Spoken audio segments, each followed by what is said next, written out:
UCB Televisión, con el auspicio de Clínica Las Lilas. No siempre la buena medicina cuesta más. Indura Médica presenta Más calidad de vida.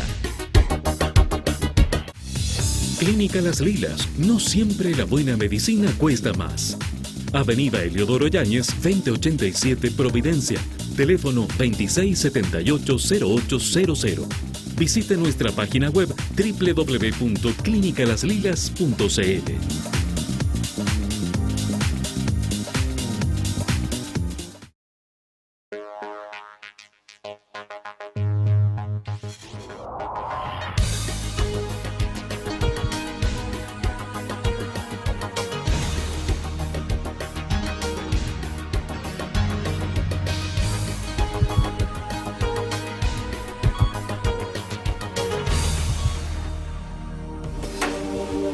Hoy, en Más Calidad de Vida, conozca todo sobre quistes ováricos. Los quistes ováricos son un problema que afecta a un importante porcentaje de la población femenina a nivel mundial. Se cree que su origen es hormonal y que su aparición es más frecuente en la adolescencia. Es común que las mujeres no se enteren que tienen quistes ováricos, ya que estos pueden presentarse sin síntomas. Otros desaparecen solos. Sin embargo, hay algunos que causan molestias y dolores y deben ser intervenidos quirúrgicamente. Los quistes en mujeres de edad fértil tienen mayor probabilidad de desaparecer. En cambio, en mujeres posmenopáusicas, el riesgo de presentar un cáncer aumenta fuertemente. Conozca más sobre este interesante tema hoy en Más Calidad de Vida. Esta semana tenemos como invitado al doctor Tulio Rodríguez. Bienvenido, Tulio, a nuestro programa. El mérito mayor que tiene el doctor Tulio Rodríguez es haber sido compañero mío. Es verdad. Es verdad, fuimos compañeros de curso. Tulio posteriormente se dedicó a la ginecología y oncológica y nos va a hablar hoy día de los quistes ováricos y su tratamiento. Mira, los quistes ováricos son formaciones, como su nombre lo dice, quísticas, o sea, líquidas, que crecen a partir del ovario, obviamente, y fundamentalmente de una estructura de tejido que está en la parte más superficial del ovario, que se llama la cubierta epitelial. Ahora, estos quistes son muy frecuentes.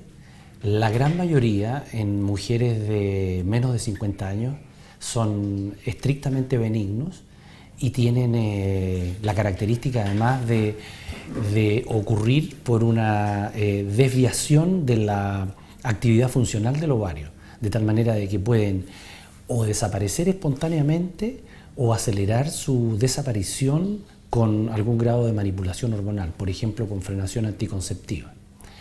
Y otro grupo, que son minoritarios, son formaciones quísticas que tienen la característica de ser un proceso neoplásico, o sea, un crecimiento que no es propio del ovario, pero que tiene la característica biológica de ser autolimitado, no es un cáncer, tiene una característica estrictamente líquida, quística, que persisten en el tiempo y que deben ser tratados habitualmente con cirugía y biopsia rápida para confirmar el hallazgo de benignidad. Pero ¿cómo te das cuenta tú que ese quiste puede ser un quiste benigno o un quiste maligno? Mira, hay muchos aspectos que tienen que ver con la modalidad de presentación clínica, cómo se presenta, que a uno lo orienta fuertemente a la benignidad o alta probabilidad de benignidad o probabilidad de malignidad. Por ejemplo, cuando son unilaterales, son de menor riesgo que cuando hay bilateralidad. Cuando no tienen componente sólido al interior del quiste, son de menor riesgo que aquellos que tienen componente sólido. Pero fíjate que en materia de quistes, cuando son unilaterales, cuando son estrictamente líquidos, cuando son libres en la pelvis y no tienen fijación, cuando el análisis de ultrasonido muestra que la característica es estrictamente líquida con ausencia de áreas sólidas en su interior, cuando no expresan algunas moléculas que se pueden detectar en la sangre, que son comúnmente asociadas a tumores malignos, uno ya va hablando de benignidad. La edad es muy importante también. Obviamente una mujer que lo presente en el periodo reproductivo y antes del periodo reproductivo tiene una probabilidad menor de tener una formación quística o sólido-quística maligna que benigna. Y así es la parte clínica fundamentalmente la que te va dando la información de probabilidad de benignidad versus probabilidad de malignidad. Yeah. El cáncer ovárico se presenta fundamentalmente en edades peri y posmenopáusicas. Es infrecuente en edades reproductivas o inferiores a ellas, de tal manera de que eso también es un factor importante a considerar. No queriendo decir que una mujer que está en edad reproductiva y que presenta una lesión ovárica está absolutamente exenta del riesgo de que esa lesión ovárica pueda tener malignidad. Obviamente que también vemos que se presenta, pero la incidencia es mucho mayor y es más prevalente el cáncer ovárico como tal, o sea, lesión maligna, en la peri y fundamentalmente posmenopausia. ¿Cuándo vale la pena tratar estos quistes? Cuando persisten, si son estrictamente quísticos. ¿Tú lo sigues cada cuánto tiempo? ¿No? Para que la gente sepa cada cuánto tiempo tiene que controlarse. Sí, unos 3 meses. Yeah. Y si en 3 meses el quiste persiste y es lo suficientemente grande, más allá de 5 centímetros, siendo estrictamente quístico, a pesar de la alta probabilidad de benignidad, es más conveniente tratarlo. Porque tarde o temprano a la paciente le va a empezar a producir síntomas de dolor o de alteraciones de sus flujos rojos, menstruaciones, o le va a producir mayor incidencia de infecciones urinarias, dolor con la actividad sexual, etc. De tal manera que una lesión estrictamente líquida, de baja probabilidad de ser un cáncer, que es unilateral y que tiene 5 centímetros o más, a los 2-3 meses de no haber regresado espontáneamente o con ayuda de manipulación hormonal, uno debiera tratarlo. Y el tratamiento habitualmente es quirúrgico. Un quiste que no es estrictamente líquido, Carlos, que tiene componente sólido, ya sea parcial o casi total, esa lesión debiera tratarse siempre una vez que el diagnóstico es de certeza de que es una lesión sólido-quística, porque ahí necesitamos biopsia y necesitamos saber en qué escenario estamos de benignidad versus de malignidad. Y ahí te diría que uno en 2 meses más o menos se da cuenta ¿para dónde va la cosa? De que estamos frente a una lesión que es sólida y que persiste.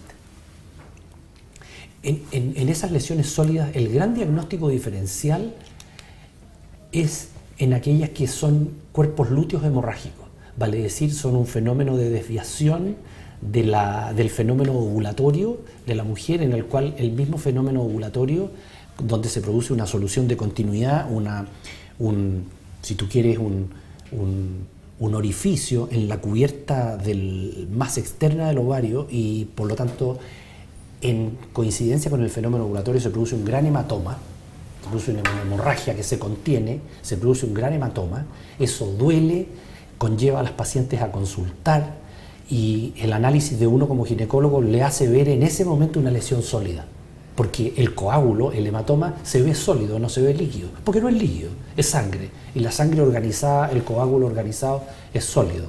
En esos casos uno tiene que ser muy cauto, analizar muy bien en qué momento ocurrió y esperar unos 2 meses, porque habitualmente en 2 meses, si es un hematoma, un coágulo, se llama cuerpo lúteo hemorrágico, va a desaparecer completamente, porque el fenómeno que opone naturalmente a la coagulación, que es la fibrinolisis, va a deshacer este coágulo, por decirlo de una manera simple, y finalmente va a desaparecer. De esta manera que también hay un subgrupo, especialmente en la mujer en edad reproductiva, de tumores que son, comillas, sólidos, que pudieran no ser tumores realmente, sino que esta entidad que yo describo, el cuerpo lúteo hemorrágico, que en 2 meses va a pasar. Si no pasa, hay indicación incuestionable y perentoria de ir a una biopsia, o sea, de cirugía.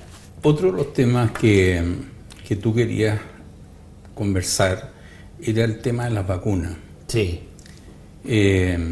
La gente pregunta mucho de este tema de las vacunas contra el cáncer cervicuterino. Mira, Carlito, es un gran avance, indiscutiblemente. Cáncer de cuello uterino ha sido históricamente el principal cáncer ginecológico, el que ha tenido la más alta mortalidad, ha sido controlado fundamentalmente en los países desarrollados y sigue siendo una enfermedad del subdesarrollo. Aquí en Chile, por fortuna, hemos hecho un tremendo esfuerzo en controlar cáncer de cuello uterino. Y yo sé que tú como cirujano oncólogo estás muy cerca, aún no siendo ginecólogo, pero muy cerca de la realidad de cáncer de cuello uterino, y realmente es un orgullo. En nuestro país, la mortalidad por cáncer de cuello uterino en el año 1990 era 14 mujeres por 100.000 que se morían de esta enfermedad. Hoy la mortalidad es menos de 7 mujeres por 100.000, o sea, hemos logrado bajar la mortalidad a más de un 50% en un esfuerzo que se ha hecho aproximadamente en 20-25 años. Y tenemos una tarea pendiente de ir bajando la mortalidad por cáncer de cuello uterino en una etapa más difícil aún, que es esta que viene y que le ha tocado vivir a todos los países desarrollados que han experimentado este fenómeno, lo hicieron ya hace 40, 50 años, de llegar a una baja mortalidad y que esta mortalidad siga bajando. Luego voy a llegar a la vacuna, pero te estoy haciendo mira,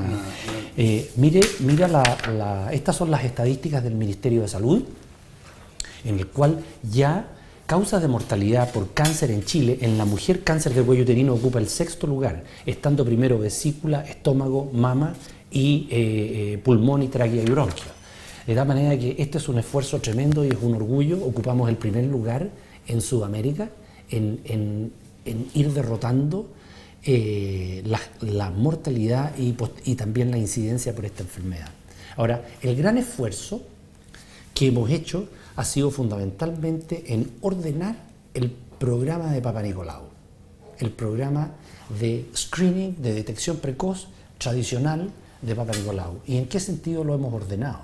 Es gran mérito del sistema público de salud, en el sentido de que se ha aumentado la cobertura, se ha hecho un esfuerzo por identificar los subgrupos de mujeres que están en edad de riesgo de desarrollar cáncer de cuello uterino, las mujeres que están sexualmente activas, en otras palabras, y que no participaban del método. Simplemente no estaban lo suficientemente estimuladas, informadas o maduras para decir: este es un riesgo y el sistema público de salud en Chile, de Arica a Punta Arenas, a mí me ofrece la posibilidad concreta de que me haga el Papa Nicolau, aunque me lo informen en 2 meses más, y que este Papa Nicolau realmente me pueda detectar trastornos muy precoces que están alejados del cáncer. Obviamente es lo que se llama la enfermedad preinvasora, pero que puede ser identificada, diagnosticada y tratada oportunamente con métodos muy sencillos, muy alejados de lo que es la enfermedad invasora. Eso es un aspecto. Y el segundo aspecto es la mejoría de los laboratorios que dicen relación con la interpretación del Papa Nicolau. Y eso sigue. Y eso tiene que seguirse haciendo y cada vez optimizándose más. ¿Qué ha ocurrido en el último tiempo? Bueno, la introducción de las vacunas. Espérame un segundo, sí. Y vamos a nuestros auspiciadores y ya volvemos. Muy bien.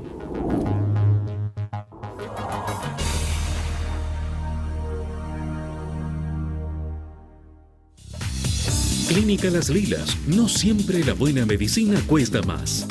Avenida Eliodoro Yáñez, 2087 Providencia.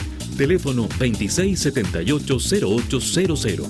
Visite nuestra página web www.clinicalaslilas.cl.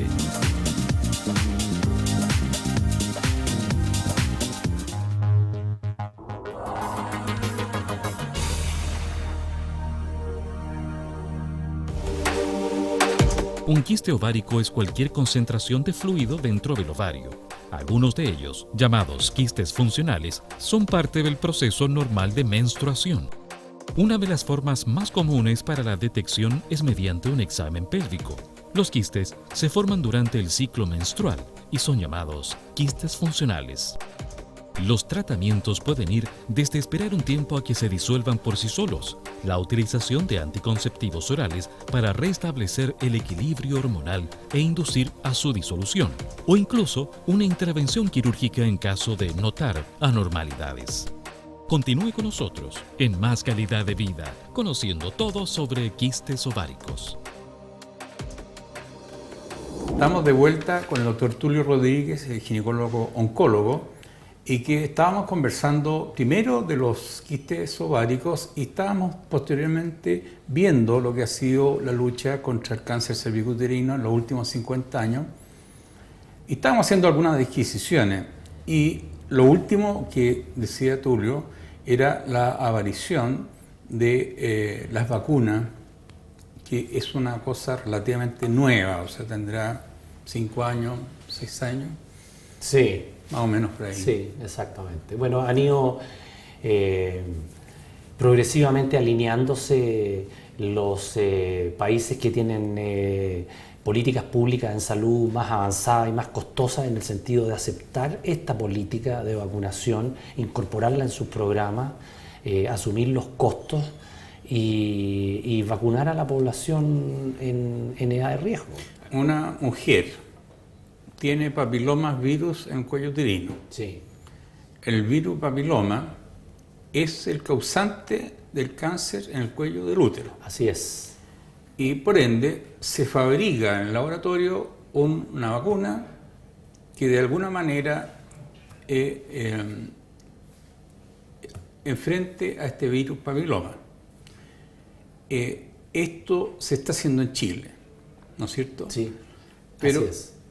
se está haciendo en forma más o menos, en forma muy limitada o ya en una forma más abierta. Mira, no hay una política de vacunación para cáncer de cuello todavía en Chile. No hay. ¿Y eso por qué crees tú? Yo creo que por un problema de costo. Yo creo que cada dosis debe costar unos 60 o 70 mil pesos. Cada dosis. Son 3 dosis. Ahora hay data que está apareciendo recientemente en el sentido de que esta inmunización distribuida en 3 dosis en 6 meses podría reducirse a 2. Y las pacientes que reciben 2 dosis, o sea, menos costo por cada vacuna, tendrían títulos protectores de anticuerpos igual que cuando se recibían 3 dosis. O sea, ya ahí hay una ganancia en el sentido de que los costos son menores. Claro. ¿A qué edad sería mejor vacunar a una mujer? La óptima situación de vacunación es antes del inicio sexual. Por eso que los programas de vacunación en políticas públicas de países como Australia, como Inglaterra, como Alemania, son en edades casi pediátricas, te diría yo, o saliendo en la adolescencia, entre los 10 y los 15 años, teniendo la seguridad de que esas mujeres están antes del debut sexual, lo cual quiere decir que la seguridad de que no hayan contraído o tenido contacto con el virus papiloma es 100%, porque el virus papiloma es virtualmente 100% una condición de transmisión sexual. La transmisión no sexual, si bien es cierto que está descrita, prácticamente en la práctica no se acepta como que sea relevante desde el punto de vista clínico.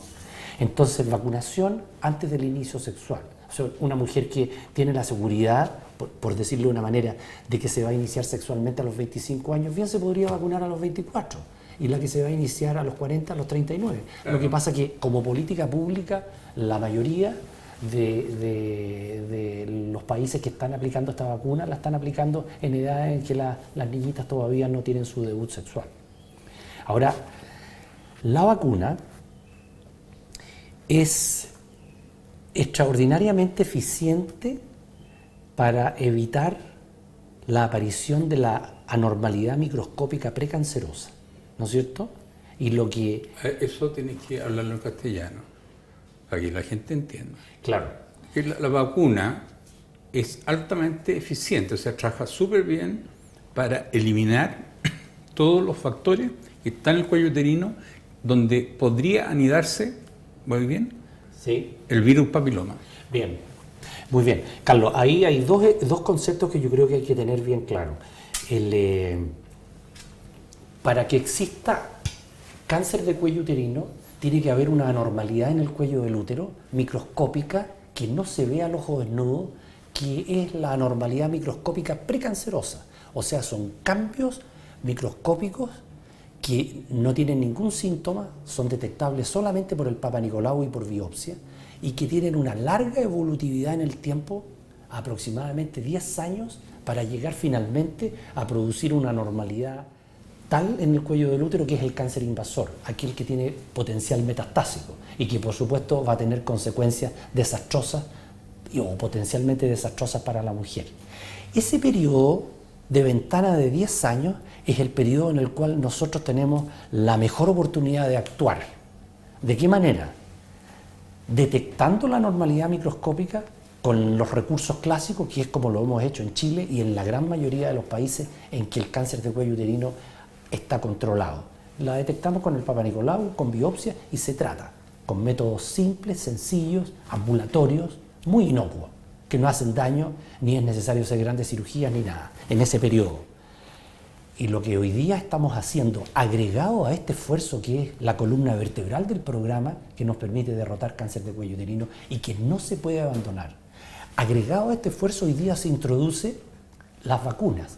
O sea, se introduce una metodología que nos permite asegurarle a las pacientes que vacunándose no van a contraer algunas cepas virales que pueden contaminar el cuello, como decías tú, y que pueden promover la transformación precancerosa. O sea, van a estar más protegidas para no desarrollar la transformación precancerosa, que es la que en años, esta anormalidad microscópica, si no es detectada, puede llevar a un cáncer.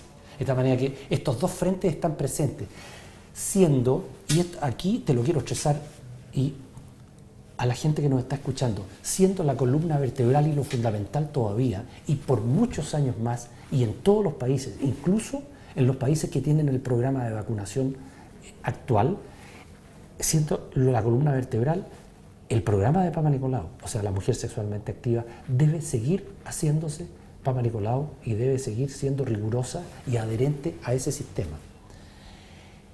La vacuna no es totalmente protectora, porque se han elegido 4 tipos virales de los 90 que hay.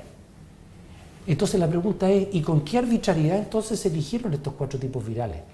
Lo que pasa es que se consideró que eran los de más alto riesgo para desarrollar la anormalidad precancerosa, que si no se diagnostica y no se trata, conlleva un cáncer. Pero por eso se dice que la vacuna protege en el 70% de los casos, porque hay un 30% en los cuales la anormalidad viral está presente, porque siempre debe estar presente, pero la vacuna no la protege. O sea, la vacuna no es polivalente, no tiene todas las estructuras virales que pudieran estar contaminando el cuello, tiene solamente algunas. Las 2 grandes casas de investigación que han desarrollado la vacuna, yo sé que están trabajando, y nosotros sabemos que están trabajando en una vacuna polivalente, como ocurre otras vacunas polivalentes, o sea, que incluyan todas las cepas virales que pudieran inducir el riesgo de transformación precancerosa.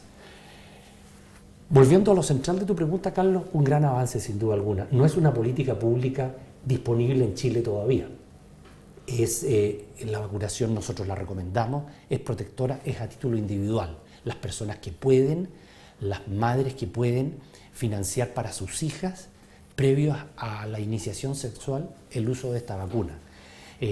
Van a, sin duda alguna, esas niñitas estar más protegidas para en los años de su vida sexual, eventualmente evitar el contagio por el virus papiloma, al menos de algunas cepas que en el 60 a 70% de los casos son capaces de producir o de promover la transformación precancerosa.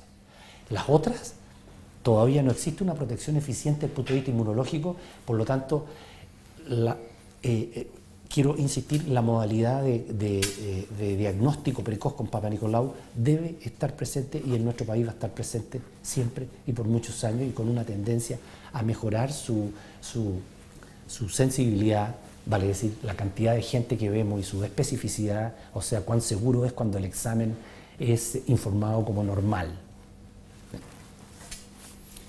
Bien, se nos fue el tiempo, Tulio. Mira qué corto, ¿eh? Corto. Será rápidamente, Sí. me están informando que se nos fue. Ya. No, yo pienso que lo de la vacuna es no solo virus en el cuello uterino, también hay virus papiloma en la laringe y Sí. en la base de la lengua. Sí. En un porcentaje de los casos, no en todos. Y donde está más claramente, y gracias a Dios no tenemos en Chile, es el virus de Epstein-Barr, en la rinofarinx, que es una endemia en toda la Malasia y el Pacífico Sur, y está relacionado con el cáncer de rinofarinx. Sí, claro. Es una endemia. Sí. Yo creo que el mundo va a empezar a descubrir cosas que muchas cosas que no nos imaginábamos están ocurriendo. ¿Eh? Así es. Bueno, Tulio, 1.000.000 de gracias por estar con nosotros, por esta contribución a la medicina que hacemos los médicos de Santiago, y a nuestro público, a ustedes, que lo pasen bien esta semana y nos vemos el próximo domingo a las 5:30. Que tengan buena semana. Gracias, Carlos, por la invitación. Gracias.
Clínica Las Lilas, no siempre la buena medicina cuesta más.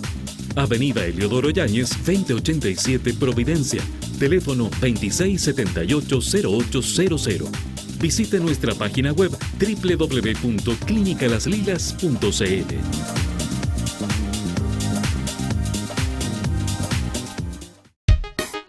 UCB Televisión, con el auspicio de Clínica Las Lilas. No siempre la buena medicina cuesta más. Indura Médica presentó Más Calidad de Vida.